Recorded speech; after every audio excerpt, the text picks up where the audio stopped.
Tu es jeune, tu as 18, 19, 20, 21 ans ou plus. Tu vis en Afrique ou dans la diaspora et tu veux réellement devenir riche avant d'atteindre tes 30 ans.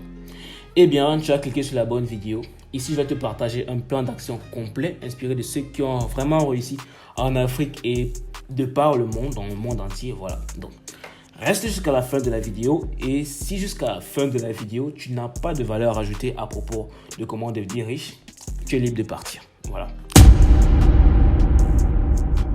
Donc, salut les gars, j'espère que vous allez bien. Moi, ça va super. On se retrouve aujourd'hui pour une nouvelle vidéo. Voilà. Comment devenir riche en Afrique dans la vingtaine. Voilà. Donc, déjà, devenir riche, pour moi, est un mot assez flou. Du coup, je préfère utiliser le mot fortuné. C'est-à-dire, ce qu'on veut tous, à la base, c'est mener un super train de vie, vraiment un train de vie luxueux, sans ne plus jamais avoir à travailler. C'est bien pour ça qu'on veut devenir riche, n'est-ce pas? Donc, je préfère plus qu'on utilise le mot fortuné, parce que je crois que la fortune définit plus ça. Voilà. Parce que je crois que c'est ce qu'on veut, voilà. Donc, dans cette vidéo, je vais te partager un plan d'action complet pour littéralement devenir fortuné avant tes 30 ans. Et si après avoir regardé cette vidéo-là, donc cette vidéo-ci que je suis en train de faire, tu n'arrives toujours pas à devenir libre financièrement pendant ta vingtaine jusqu'au début de ta trentaine, vraiment, alors je te suggérerais d'aller consulter tes ancêtres au village. Ah, vraiment, peut-être tu es maudit, peut-être quand tu es attaché au village, honnêtement. Mais bon, je sais et je suis sûr que ce n'est pas ton cas. Donc, je vais te partager le plan d'action pour que tu puisses réussir, mon frère. Alors, déjà, avant tout, j'aimerais aussi presser la sonnette d'alarme pour tous ceux qui pensent que devenir riche en Afrique, comme partout ailleurs dans le monde, est facile. Ça n'a rien de facile. Ceux qui pensent qu'il faut entrer dans les sectes ou qu'il faut voler ou qu'il faut détourner des fonds de l'État et tout ça pour devenir riche en Afrique, vraiment, vous êtes libre de quitter la vidéo. En fait, je vous suggère même, je vous prie de quitter la vidéo. C'est pas pour vous ici. Voilà. Donc, maintenant que ceux qui ne respectent pas l'éthique et la morale sont partis, bien. Maintenant, voici le plan d'action complet pour devenir riche en Afrique ou dans la diaspora en partant de rien dans sa vingtaine. Allez, let's go. Alors, la première étape de notre plan sera de recenser toutes nos skills monétisables, c'est-à-dire toutes les compétences physiques ou intellectuelles que nous pouvons vendre. Ça peut être le montage vidéo, la cuisine, le graphisme, la mécanique, la comptabilité, bref, vous voyez un peu le truc quoi. Pour ceux qui n'ont pas vraiment de compétences monétisables, je vous conseille d'en apprendre une. En fait, c'est même carrément obligé, c'est pas un conseil. Car c'est un élément très important pour devenir riche. Personne ne devient riche, personne ne fait de l'argent sans avoir rien à vendre. Ça se fait pas, c'est clair en fait. On ne peut pas devenir riche sans avoir rien à vendre. Voilà. Et ce que vous allez vendre, c'est vos compétences. Et ces compétences-là, vous pouvez facilement les apprendre en parallèle de l'école. C'est-à-dire, voilà, pour ceux qui n'ont pas vraiment de compétences, ou alors pour ceux qui veulent développer plus de compétences. Si vous êtes élève, si vous êtes travailleur, vous pouvez les développer en parallèle de tout ce que vous faites, de vos activités, quoi. Voilà. Et aussi, choisissez bien vos compétences. Considérez davantage celles que vous aimez. Sinon, ça sera un peu compliqué plus tard de consacrer assez d'efforts pour construire un business autour. Parce que vraiment, c'est quelque chose qui va prendre énormément d'efforts et de volonté. Et pour faire ça, vous avez besoin de faire quelque chose que vous aimez. Et notez bien, je n'ai pas dit de faire une compétence ou de choisir une compétence qui vous passionne. Je n'ai pas dit de compétence qui vous passionne. J'ai dit une compétence que vous aimez. Parce que déjà, par exemple, je prends juste un simple exemple. J'aime le business, vous voyez, voilà. J'aime les affaires, j'aime tout ça. Mais maintenant, je suis passionné de basket, je suis passionné de sport, je suis passionné de rap. Mais est-ce que les sacrifices que je fais pour le business, je suis capable de faire les mêmes sacrifices pour le basket? Non, c'est pas possible. Je ne peux pas sacrifier certaines choses pour le basket parce que c'est juste une passion, quoi. Voilà, donc c'est pour ça qu'il faut faire ce que vous aimez et non ce qui vous passionne. La passion, parfois, c'est pas aussi fort que l'amour. Et parfois, c'est passager, en fait, la passion. Voilà. Donc, j'espère que vous avez compris ça. Parce que ça, c'était la première étape. C'est la première étape très importante. Parce que, déjà, pour cette compétence-là, vous devrez être prêt à vous suivre de nourriture et de temps. et de distractions et d'énormément de choses. Donc rassurez-vous vraiment de prendre une compétence que vous aimez. Et puis vous n'êtes même pas obligé d'aimer la compétence que vous voulez faire. Mais c'est très important. Moi, d'autres personnes ont réussi dans le business sans franchement aimer le business qu'ils font. Vraiment, ils ont juste fait preuve de volonté et d'étudiesse, de confiance en soi et d'énormément de discipline pour réussir. Mais maintenant, c'est assez compliqué quand on n'aime pas. C'est assez compliqué, je vous dis la vérité, c'est assez compliqué quand on n'aime pas. Donc, je vous conseille réellement, prenez une compétence que vous aimez. Voilà. Ensuite, la deuxième étape de notre plan, c'est de se trouver un boulot à côté. Peu importe le boulot, vraiment, peu importe le boulot, un boulot que tu aimes, un boulot que tu n'aimes pas, vraiment, ça n'a aucune importance. Que tu sois commercial, cadre d'entreprise, vendeur, mécanicien, bref, tout ce qui peut nous permettre d'avoir des revenus stables. Parce qu'en vérité, notre business que nous venons juste de démarrer, ou alors que nous sommes en train de faire le business plan, nous sommes en train de démarrer le projet en tout cas, va prendre du temps, énormément de temps pour produire ses premiers fruits. Et parfois, les affaires ne seront pas toujours bonnes dans les débuts, surtout dans les débuts. Donc, vous réalisez que couvrir ses différents besoins et ceux de sa famille, si on en a une, peut être très compliqué si on n'a pas de job.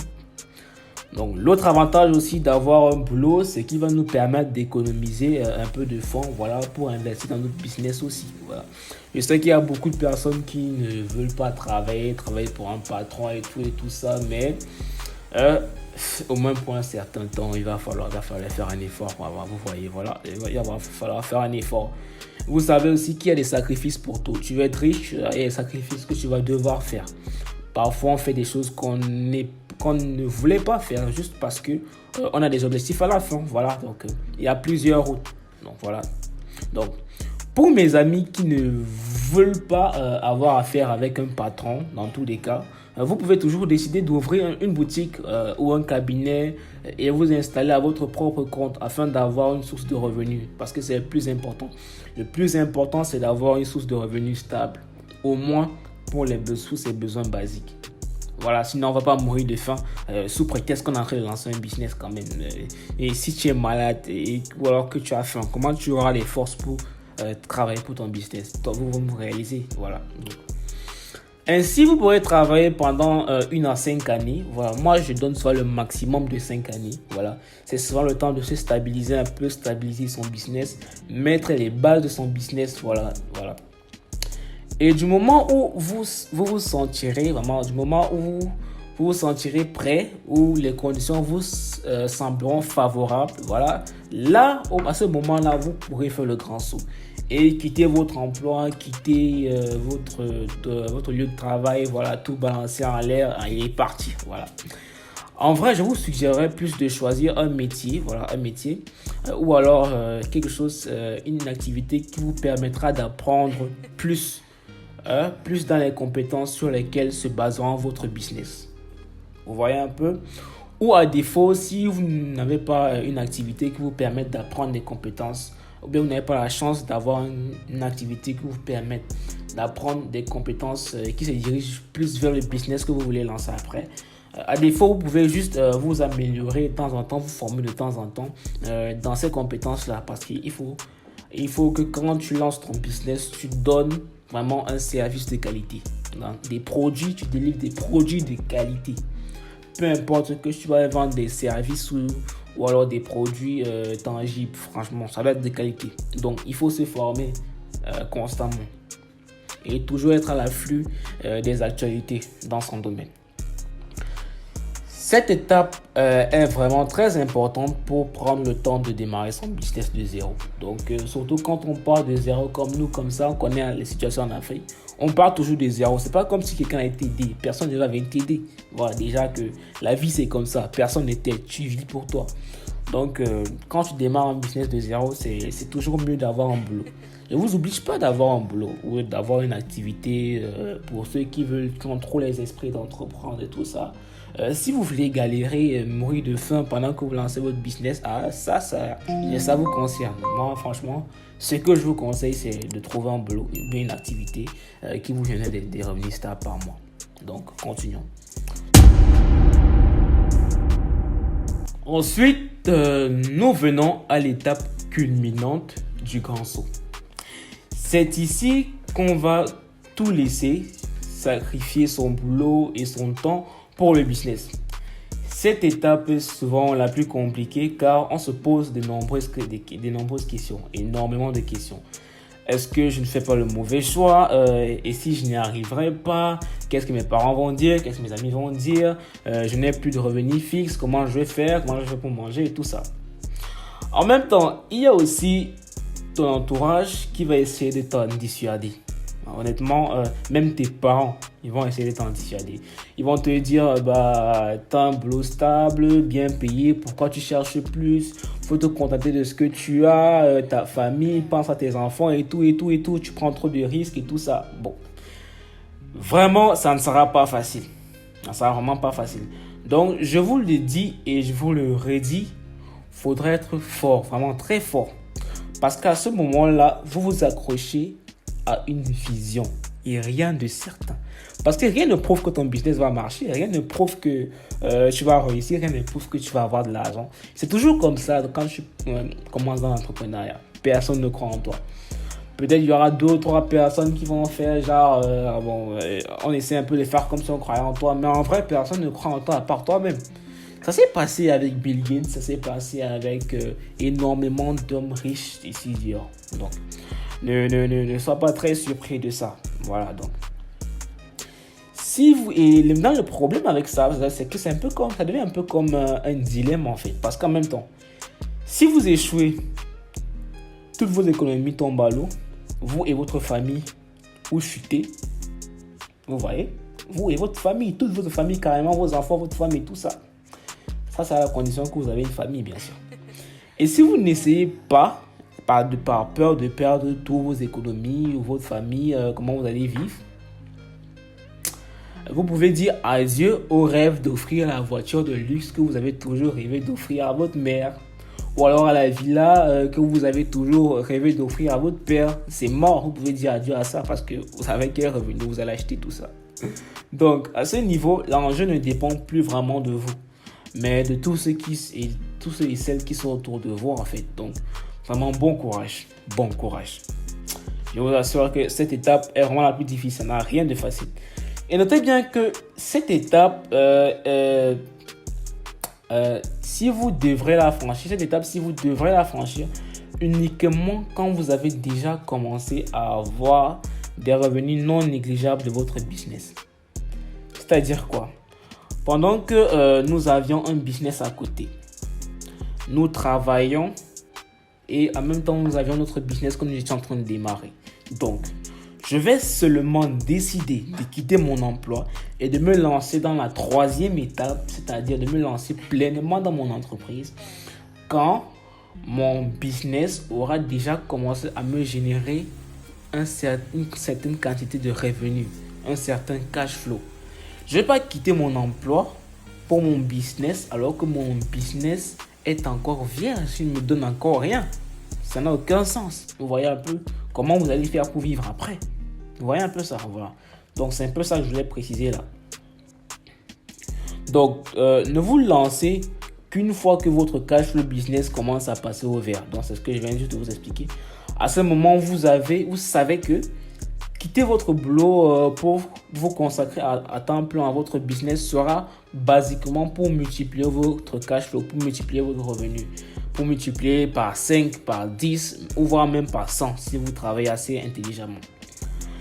Ne soyez pas comme les jeunes fonctionnaires là, que je vois un peu de partout, qui le jour qu'ils lisent un petit livre ou leur premier livre de finances personnelles sur comment devenir riche, ils s'emballent et quittent leur travail avec une idée très vague du business qu'ils vont lancer. Ils se disent juste je vais devenir entrepreneur sans une trésorerie consistante.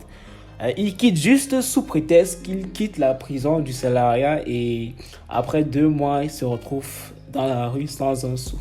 Vraiment, Ça n'a aucun sens. Il y a des gens qui le font. Je vous rassure, il y a des gens qui le font et qui disent juste leur travail comme ça. Genre, oh, j'ai lu un livre aujourd'hui, je suis motivé à fond et tout ça. S'il vous plaît, ne faites pas cette erreur. Faudrait savoir que tout dans la vie est une transition. Même si vous êtes fonctionnaire, même si vous êtes travailleur déjà, tout dans la vie est une transition progressive. On ne change pas juste brutalement comme ça. On ne change pas de vie brutalement comme ça. Ça ne se fait pas. Si tu regardes cette vidéo et que tu es déjà un travailleur, considère-toi comme étant dans la deuxième étape de notre plan d'aujourd'hui. Et essaie de monter un business plan sans brusquer ton quotidien. C'est-à-dire que pendant que tu travailles, tu essaies d'analyser les différentes compétences que tu as. Tu essaies un peu de voir les différentes compétences que tu peux mettre en œuvre, que tu peux mettre en avant pour monter un business.